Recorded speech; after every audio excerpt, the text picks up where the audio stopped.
L'Asvel est une équipe qui a connu des hauts et des bas au fil de ses 50 ans d'histoire. Nous avons puisé dans nos archives pour retrouver les temps forts et les figures emblématiques qui ont marqué ce club. Flashback en 1980, date de la dernière victoire de l'Asvel en championnat.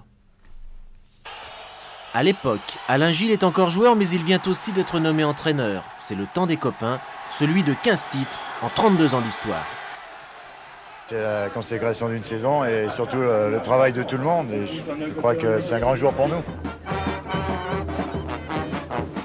32 ans plus tôt, en 1949, l'Asvel est né de la réunion d'un club laïque villeurbanais, l'AS Villeurbanne, et d'un club confessionnel de Lyon, l'Éveil lyonnais. Le succès est immédiat. Première année, premier titre de champion de France, sous la direction d'André Buffière, entraîneur-joueur. J'avais amené quand même avec moi déjà le premier étranger, c'était des maîtres, un pivot hongrois de 1m92 ou 13 et de 100 kg, qui était un des meilleurs pivots en Europe. Donc c'est déjà le recrutement qui commençait. Il a beau ensuite être passé par l'équipe de France et plus tard par Limoges, André Buffière est toujours resté vert. Il est le président des anciens de l'Asvel et ne rate aucun match à l'Astrobal, tout comme Gérard Sturla, recruté à Grenoble. La première année, j'ai été champion de France en 1952. Ensuite, nous avons gagné 3 titres consécutifs en 55, 56, 57.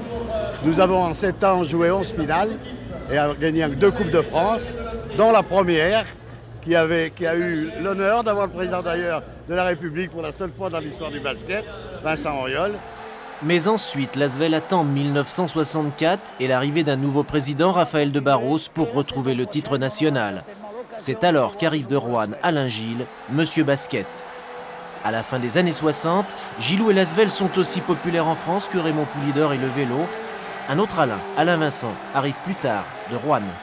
Moi qui venais d'un club où on jouait la 10e place, on s'entraînait moyennement. Là, chaque geste était précis, appliqué et on s'aperçoit du résultat. J'ai eu 8 titres ici à Villeurbanne, j'ai jamais été plus loin que la 3e place et j'ai joué la Coupe d'Europe pendant cette saison.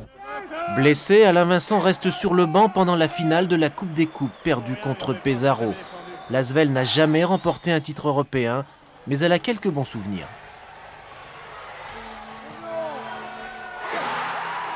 Il y a le panier de Vincent Collet, bien sûr, en Coupe d'Europe, 25 mètres en face des poteaux, vent dans le dos, personne n'y croit, il faut gagner, on a besoin de 3 points et là ça devient magique. Et il y a eu à ce moment-là dans la salle, j'ai revu les images après, je m'en étais pas rendu compte sur le moment, mais une espèce d'harmonie, fusion totale entre les gens du terrain et les gens des tribunes. Et j'ai très rarement vécu une chose comme ça. Éric Beugnot est le manager général et son petit frère Grégor, l'entraîneur prodige d'une Asvel qui a déménagé dans une nouvelle salle, l'Astrobal.